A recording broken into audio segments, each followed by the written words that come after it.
Two, one. Well, hello, everybody. Welcome back to another weekly market recap. This is for the week of September 14th to September 18th. And as always, I'm joined here with my co-host, Jill Malandrino, global market reporter from NASDAQ. Jill, how are you? Good. Great to see you as always. Yes, it's the end of the week and end of yet another wonderful week in the markets of 3 weeks down. I started to forget that the market actually can go down sometimes after this tremendous rally after the global pandemic. So yes, we can go down. So the big news obviously is that the sell-off continues. The question is, how low can it go? So Jill, any thoughts about the sell-off and what's going on? Is this just a correction?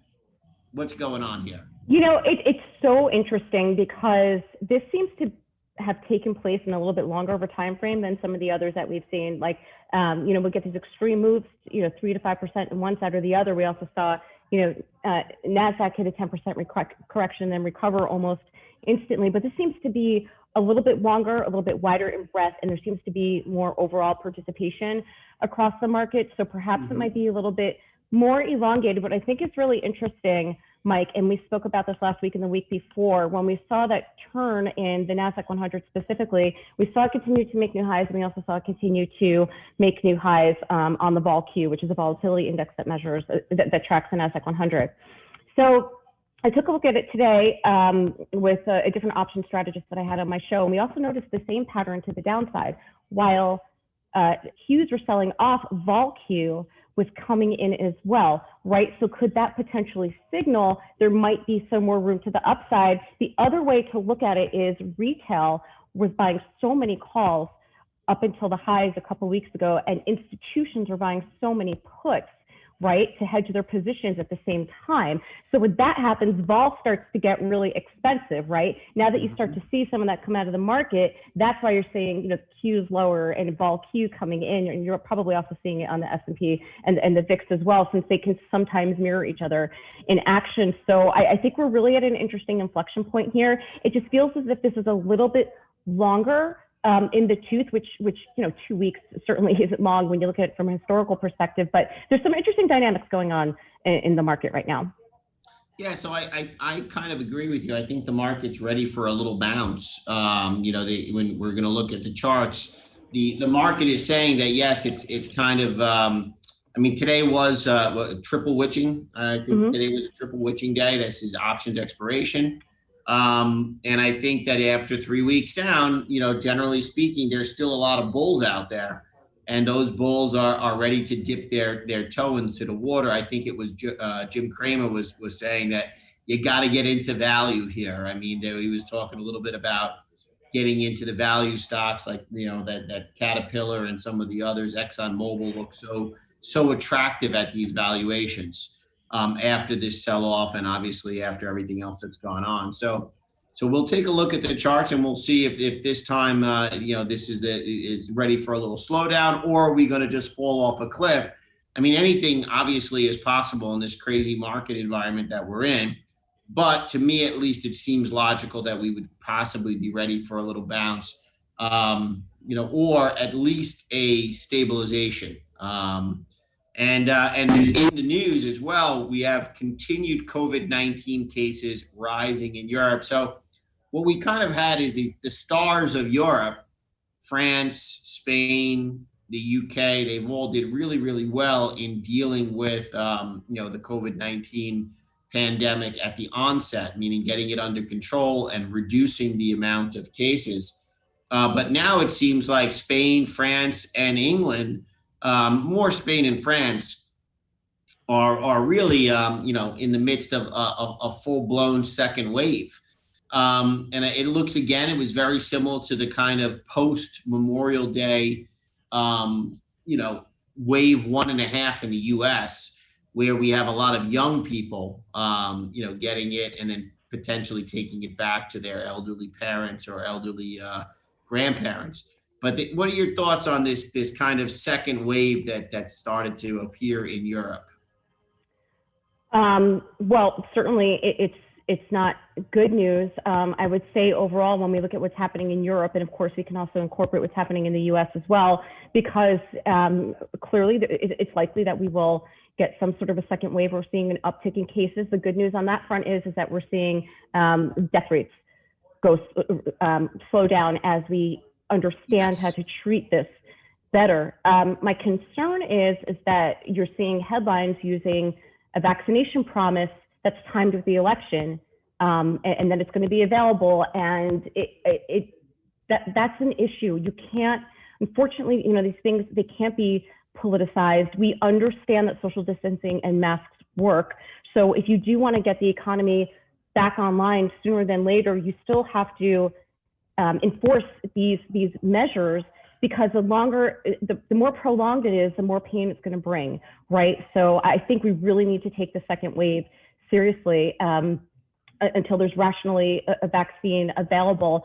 Part of the reason is, and I've been saying this, I think for the past 6 months we've been doing this, is data and research seems to be rushed, and this is something that we need to understand how it impacts different age groups, different pre-existing conditions. How will a vaccine impact someone with pre-existing conditions? So a vaccine might be available, but you also have to figure out how to manufacture it at scale, right? For the 7.5 billion, 8 billion people that live on this planet, whatever the number is. And then you also have Trump to said today that there's going to be enough vaccines for everybody in the United States by April. And that was the latest announcement. Well, in all fairness, and not to get political, he also said this would go away with the warmer weather. And he also said that the fires in California would die down as it gets cooler, right? So I don't take anything he says with a grain of salt, and I'm always going to err to the side of science. But, and then, so also besides manufacturing and scale globally, right, because we have to travel, you need people to get buy-in to take it.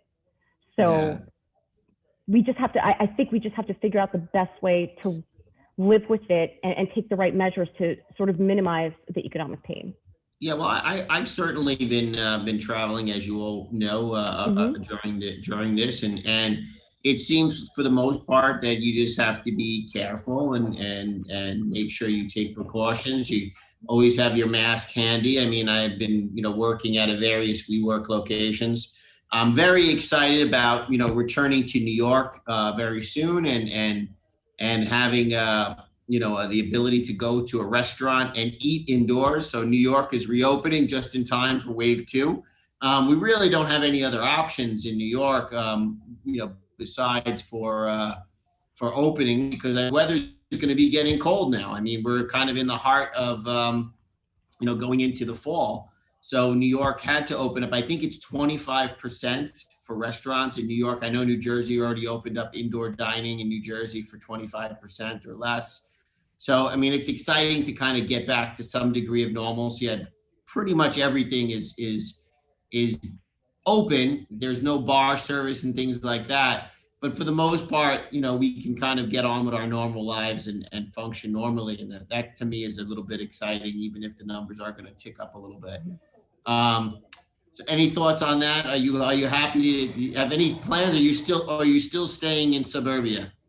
So, well, no, I have done more local traveling than you have done, but I think I mentioned this, that we were in Saratoga, and for those of you that are not familiar or not from the U.S., it is about like 3 hours from Northwest Jersey, where I live. Really cool towns where Saratoga Springs is, and the racetrack and all that. And of course, with the racetrack wouldn't allow spectators to go. So basically, the town wasn't quite as busy, and they have been allowed, only New York City hasn't been allowed, but they've been allowed to have 25% capacity. And because they have more space, they got really creative with dining areas outside. And it was, it's Mike, it's like what you said, no bar service, everyone's 25% capacity. You wear your mask in, you wear it out when you go to the restroom. And if you follow the rules, it's a very enjoyable experience. It was awesome, like going out to dinner and having drinks for the first time in forever. It's not a huge deal to just do that. Absolutely. I agree. And it has, before I went on my latest round of traveling, I was in Nassau County, and they have been open for a long time with 25% capacity indoor dining. And it is good to just be out and about doing things. What I've noticed though is that it's just that you need to, wear your mask and have your hand sanitizer handy, and I've been flying and doing all kinds of things, and for the most part, it's just living with it. And that is good that you can kind of live with it and get back to a degree of normalcy. In my opinion, I don't see this going away anytime. I mean, this is something we're going to be living with. This is something that we have to deal with. I don't think it's just going to disappear. It'll die down over time. That's my Like, belief. let me bring something up to you that it's a little bit off topic from here, but something really interesting in terms of what I've been covering. So, the course of my coverages is how technology has accelerated a number of these digital trends and virtual trends. And I've had a number of sports businesses on that are talking about the way sports and entertainment are going to look differently with incorporating virtual into plans, how conferences are going to certainly have a virtual element where you might have shortened times or more distance times, or where you have like the physical interaction that's what helps you build your businesses, but the bulk of the content will take part virtually. And that's an interesting idea because people are more engaged with, you see the numbers are bigger, you see they on longer, you see there's more questions, because when you go to an actual conference, and I've been to a million of these covering them, people will use that time to go for meetings and stuff. They're busy doing other things while sitting in the sessions. Whereas if you are locked in virtually, you can see the level of engagement go higher. So with all of this said, if corporate America is moving this way, and not even corporate America, but the sports and entertainment business are incorporating virtual experiences into their strategies, even when things go back to normal, I think that this is going to be a big part of our element and a giant sociological shift going forward. So I don't think it's going to go back to the old normal. People are going to have to learn to pivot and recognize that virtual is now part of what we do. I would say that in living and involved with my elderly parents, they had to take a huge shift. My parents are 77 years old, and I've been telling them for years, you don't have to go to the bank to pay your bills, and you don't have to go to this place or that place to pay your bills. And now in talking with them on the phone, they're actually like, oh yeah, I mean, I've been tech support guy for my parents, trying to talk them through various different things, but they have certainly adapted. My father's with his smartphone like this, his big finger, hunting it back. So I do think that there's a tremendous sociological shift. And I don't think that we're ever going to go back to quite the way that it was. Well, Mike, look at your business, right? So we never ever did this weekly before COVID-19 because, first of all, I'm on the road a lot. You're on the road a lot. And when were we ever going to get at Market Site at 4 o'clock when CNBC is turning the studios over for their programs?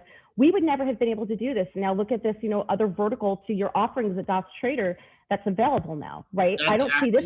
true. I don't see it going away once we go back to normal. If you and I are on the road, we can do it anywhere. Yeah, I totally agree. I think in some ways I've learned to become way more productive during this. Virtually being more productive. It's in some ways been a good thing. So the U.S. presidential election continues to heat up. I think that this is probably going to go down in history as one of the oddest years ever, and certainly one of the oddest presidential elections, in history. I mean, the rhetoric and just the mix, the intended debate. It certainly should be interesting for us to watch as it kind of unfolds in the next month. I do see the big impact on the market is that because it is such an odd election with so many uncertainties, this will probably have a larger impact in the market. Every U.S. presidential election has a big impact on the market, but this year is kind of bar none the most polarizing, kind of. It's hard for me to even explain to people who aren't from the United States how different this election is from previous U.S. elections. It's diametrically opposite the views that are out there. What are your thoughts on this year's presidential election as we get into the final month? Well, it certainly is going to be contentious, you're right. And I would actually venture to say that people outside of the U.S. is getting so much global coverage. People that I talk to on the other side of the pond, other side of the world, they're just like, Jill, what's going on there? I think if you look at it from a market perspective, there's a couple of things. One thing I always like to look at are the VIX futures to see what they're looking at after the actual volatility event, if you will. And this is the first time that I've noticed it where they're elevated further beyond the election that they might have been before. The other issue is how this will look like in terms of transition to power, right? How close the election is. If Biden wins, what will that transition look like? How will Trump use that lame duck period? If it goes the other way, where Trump stays in, how will his policies evolve? So I'm not sure if the election itself is what impacts the markets as much as the economy that they inherit going in, their tax policies, their policy on retirement, and their policy around growth and business. So those three things really will have the most impact. So for example, if Biden were to reverse some of those tax cuts and implement more taxes for either the rich or for corporations, that's certainly going to impact the market, right? So it's not the person or the party that's in there, it's the policy that you have to pay attention to. Yeah, absolutely. And I agree. I do see that there's a lot more uncertainty, and that the volatility, options contracts have kind of extended out beyond November. It's like into all the way through November, even beyond November. So I don't think that people are expecting this to resolve easily, that things are going to continue to be uncertain even after the election results are in. If the election results are not contested, the contested election ace in the hole seems to be a big issue, with these mail-in ballots and all this kind of stuff. So it does seem like we're going to be dealing with the election, maybe even beyond the election, which is something that's kind of unusual. All right, so let's jump to the charts. And I think that you and I have really, I think you and I have been spot on with mentioning that the run up in the Nasdaq and the technology, and this has been I say to myself all the time, I'm like, I'm such an early adapter as far as technology, and I've been such a tech hound for the full 22, 23 years of my trading career.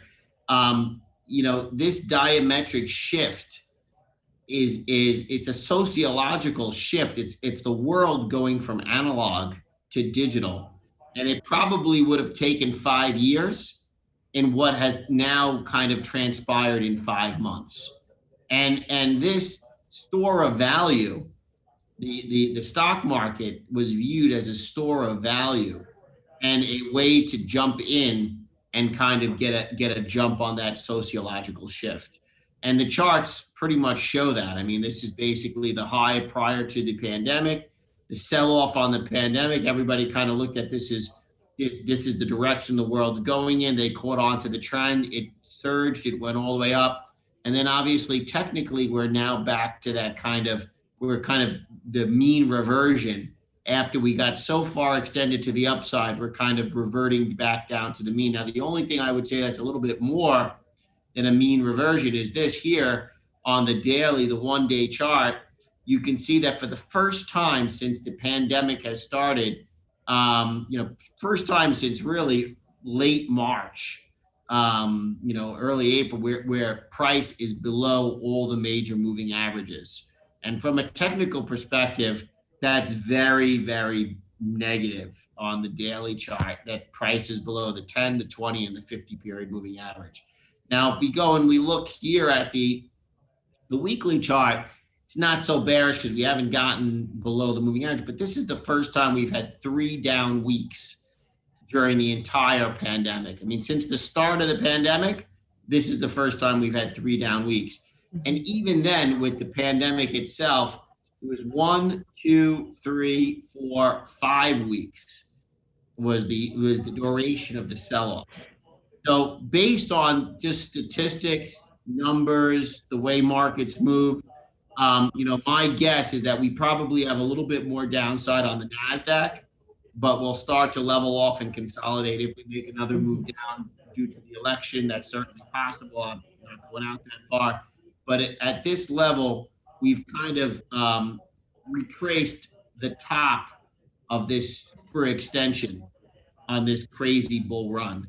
What are your thoughts overall on just this crazy bull run and on the technicals and on the NASDAQ composite index the QQQ represents?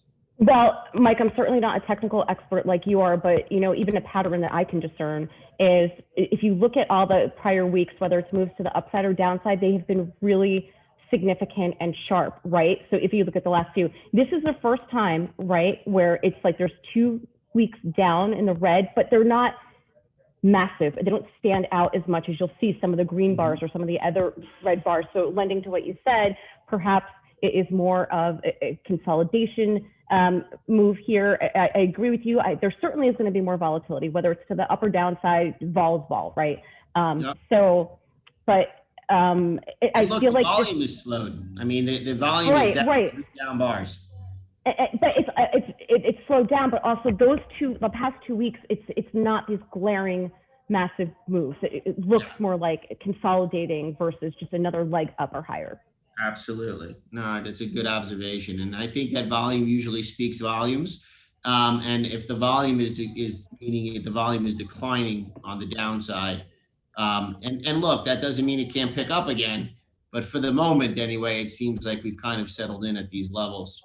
And we'll see how it goes next week. I think next week is going to be pivotal. I think next week is going to be really, really telling. On a different note, when you look at the S&P, and you look at the SPY, which represents the S&P, you have a very clear kind of shoulder, head, and then shoulder. And we actually got below all the moving averages today, but then we had a pretty sharp rally at the end of the day.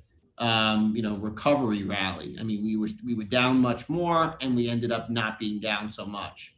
And the question really is whether that will continue or not. So on the S&P, we've certainly taken.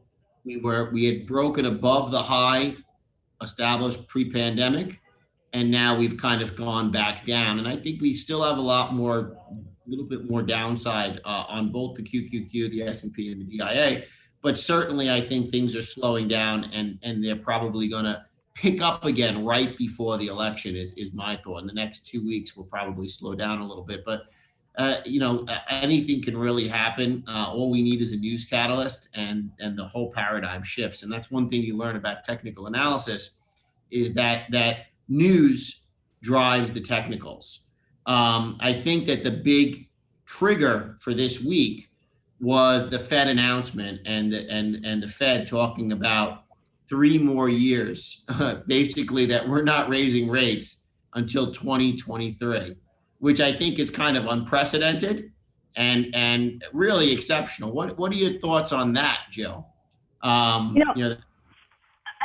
was actually going to mention that to you as well. I feel like with the Fed being really clear, we know for another 3.5 years that the rate, the rate regime is not going to change. So in a way, I wonder if that's a good thing. It removes one variable from that narrative, because I think if we were worrying about the election, worrying about COVID-19, worrying about the Fed, and again, well, I guess the other question is too, if Trump remains president, would he still keep Powell involved? So of course you might have potentially could have policy shifts around there, but it seems as if the Fed is going to continue its course, and that's a giant variable removed.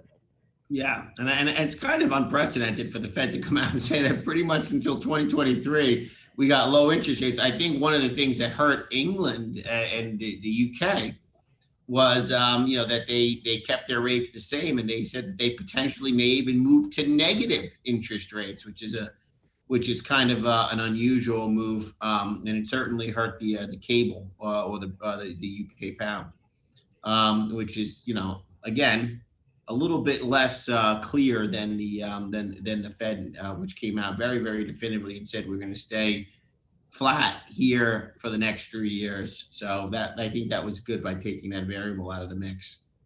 Which brings me to my next chart, which we've been spot on, and I use the word spot as a pun intentionally. So here we go. We have spot, which is the spot gold here, which is represented by the GLD, and the GLD has made a tremendous weekly move up.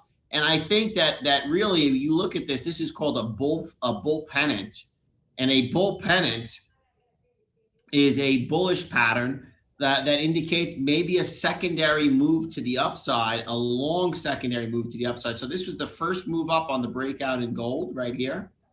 And then the secondary move up with gold would take us way beyond this prior peak. So this consolidation is really, I mean, it's very, very bullish. And when the Fed came out and said that they're probably not going to change rates for 3 years, I think every gold bug was jumping up in their chair. Whoa! Because it should be very good for gold. If interest rates stay low, why take dollar risk? Why take currency risk when you could put your money in something that's real tangible like gold? And certainly gold is the hedge against regular fiat currencies. So I believe that this was pretty good news for the gold bugs. What are your thoughts on that? Yeah, I think we've been pretty good calling the moves in these as well. I mean, certainly you're going to see somewhat of a rotation in there following, what the Fed said, keeping their policy pretty clear, and it doesn't look like it's going to change. And then also when you see some volatility within the market, of course you're going to see some movement into gold as well. So we saw gold move in lockstep with equities from the March 23rd lows to higher, because it could have been the inflation trade and everything else that we spoke about. But now that there's some more clarity with the Fed, it makes sense to see it moving a little bit higher. And I would imagine with heightened volatility in the market, it will, if you had to put your finger on, one particular asset class, I think you'll see some safety numbers there too. Yeah, I think Bitcoin is a big beneficiary of this as well. I mean, many people have been calling for a 3-year Bitcoin or digital asset rally based on the fact that the Fed is lower interest rates and continuing to. I think I've seen some incredible numbers where they've said that something like, I mean, the mortgage-backed security buyback program, that's so much of that the quantitative easing infinity has ended up with the Fed being the owner of so much of these mortgage-backed securities, which is probably not a good thing overall for the currency, but I guess it's good for the economy in the short term. That things have, that obviously that the Fed has been the biggest buyer, owner, and holder of so many of these debt securities. You have any thoughts or insights on that? I mean, with the whole quantitative easing infinity, I mean, is there long-term systemic risk? Well, you know what? Oh, that was weird. I agree with you. I am certainly, when it comes to DeFi, digital assets, Bitcoin in particular, I am certainly bulled up just as much as you are. I think even outside of what's happening with the U.S. and the Fed and COVID-19, I really think that is the future of finance for sure. Certainly DeFi, right? The one thing I was surprised to see is how volatile Bitcoin was, along with some of the sell-off that we saw in the market. And again, part of that can be like what we saw in the options market as well. There were a lot of people, a lot of retail interest coming into things like Bitcoin and options and so forth. So I wonder if part of that is as well. And think about it, if we can't get stimulus plans and stuff, through the system, perhaps people are taking some money off the table from their investments where they've made significant money during this run. I don't know. That's the only thing I can think of. But longer term, and the future of it, 100%. Like even through the ups and downs, and I know, Mike, like you trade yours frequently, which makes sense. You're a trader. Yeah. I continue to add to my Coinbase account weekly, little bits here and there, because I want to see the long-term progress. Yeah, exactly. So like long-term, I'm all in. Yeah, and DeFi decentralized finance seems to be the hedge to systemic risk of the Federal Reserve and fiat currency that continually create more and more currency through debt. And I think that's kind of the natural response, is to kind of look for an alternative. And gold, you have gold, which is the old hedge, and then you have digital assets, which is the new hedge. All right, and Apple, I mean, I think Apple has ignited this rally, and I mean, the volume on Apple is just absolutely astronomical. I think the Apple announcement was a little bit of a rotten apple. It was a little bit of a dud. I don't think people took onto it, too well. I mean, I think that certainly, but I think Apple just got too ahead of itself. The stock was just absolutely parabolic. And then obviously people reacted to that parabolic move to the upside. The Apple announcement about the stock split just threw fuel to the fire. And then once the reality set in that nothing actually really changed, I think some of that glamour or glitz kind of faded a little bit, and Apple has come in a bit. But for the most part, this is the first time Apple has been below the all of its moving averages, very very similar to the Nasdaq and the QQQ, the Nasdaq 100. This was the gap up related to Apple's stellar earnings. So we're almost back to the earnings gap. Traders traditionally like to say that gaps have a tendency to fill. So potentially Apple could come down even as low as I guess that's 90, 95 level.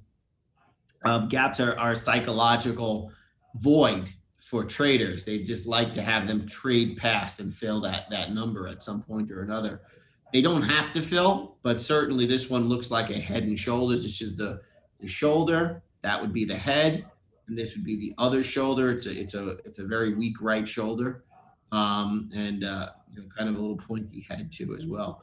But needless to say, Apple does look like a head and shoulders, and it looks like it might be heading towards a gap fill, which the gap fill would take it down to about 95. And we'll see how that one plays out. Certainly, it's been the one to watch. It's been leading the market, and I think it's going to continue to lead the market. There was the old saying back in the 50s and 60s, as so goes General Motors, so goes the market, so goes GE, so goes the market. I think certainly in the tech rally, so goes Apple.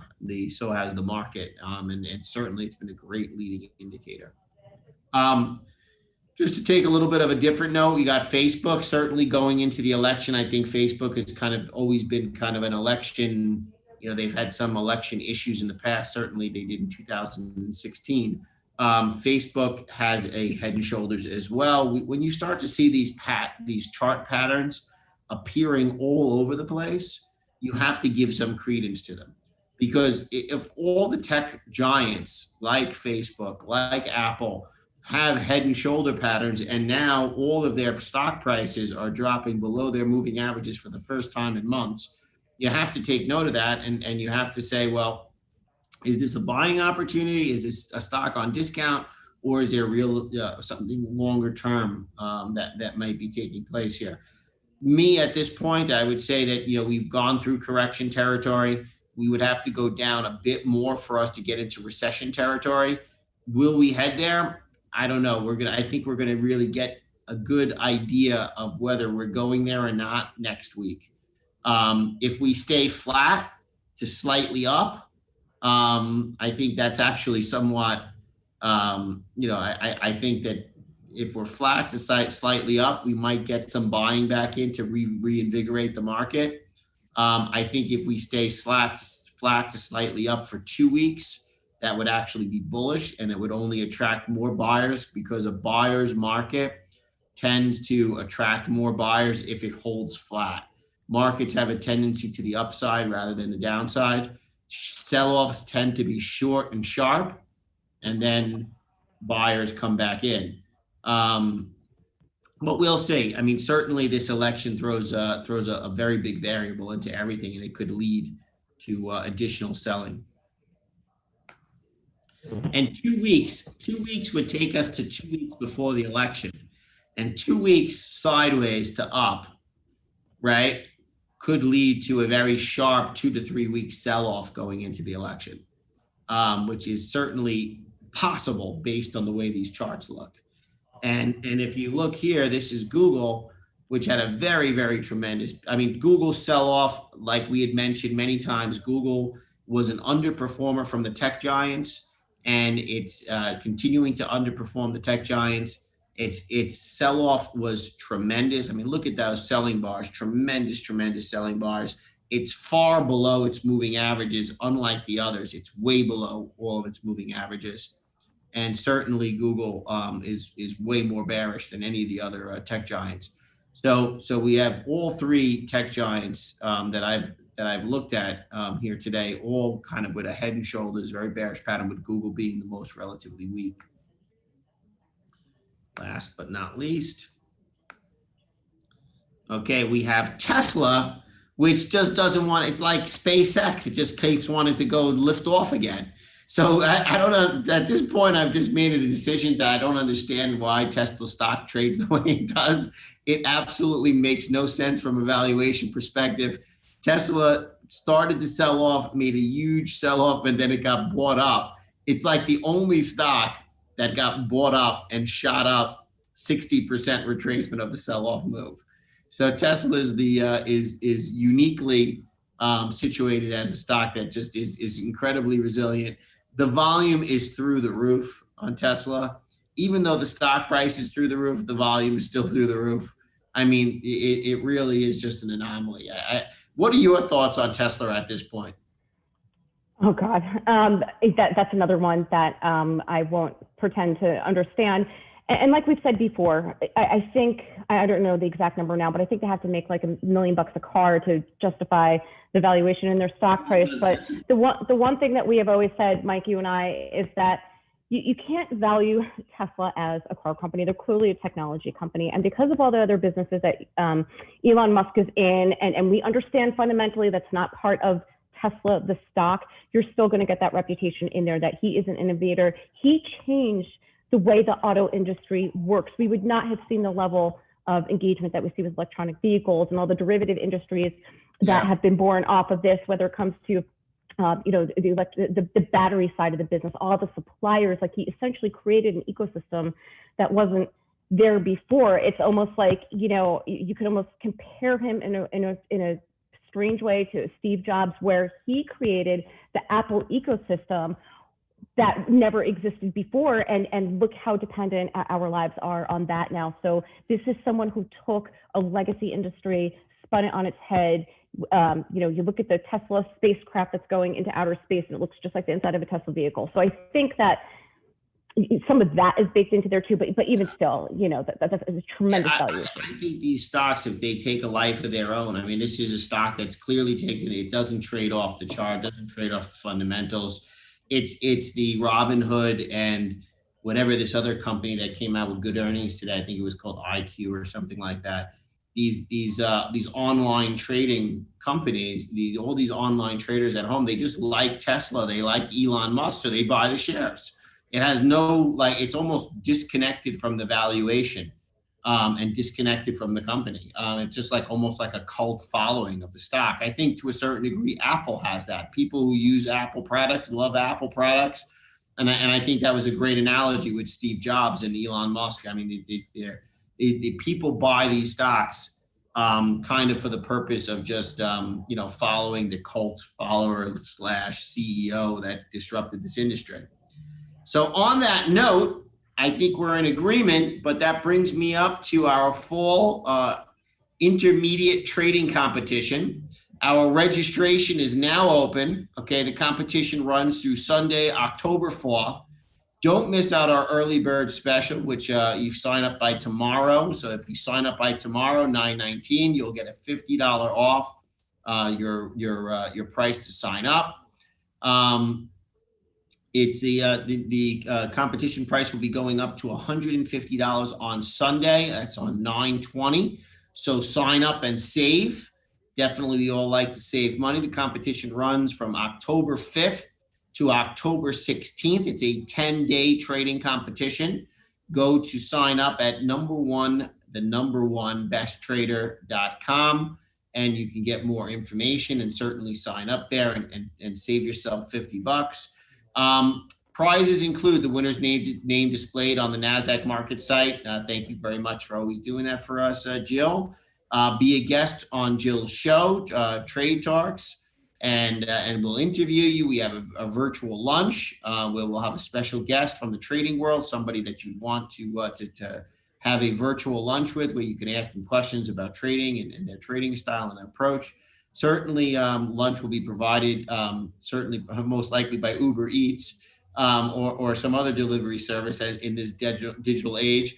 Lunch will be provided by DAS, and you'll get 6 months of your DAS Trader platform for free. That'll be provided by DAS. And the as always, I'm still working on my upcoming option series. but you can check out the Dash Trader Pro channel. I have a whole bunch of educational videos on there. I'm even going to be starting to do some individual coaching if people want individual coaching on their trading. We're going to have some information on that as well. Certainly, I'm going to have my new options series where I'm going to be teaching people about options, and I kind of paralleled the course on the options levels that the brokerage business uses. So you can certainly subscribe to our YouTube channel, Dash Trader TV. And if you haven't already done so, sign up on all of our various different social media outlets. That's LinkedIn, Twitter, Facebook, and Instagram. And at the end of our weekly review, Jill, it's always a pleasure to see you. I will hope you have a wonderful, wonderful weekend. And I will certainly do the same. So great seeing you as always. Thank you. Safe travels, everybody. Have a great weekend. Take care, Mike. Bye-bye, everybody. Thank you, everybody, for joining us. Have a wonderful weekend all. Bye-bye.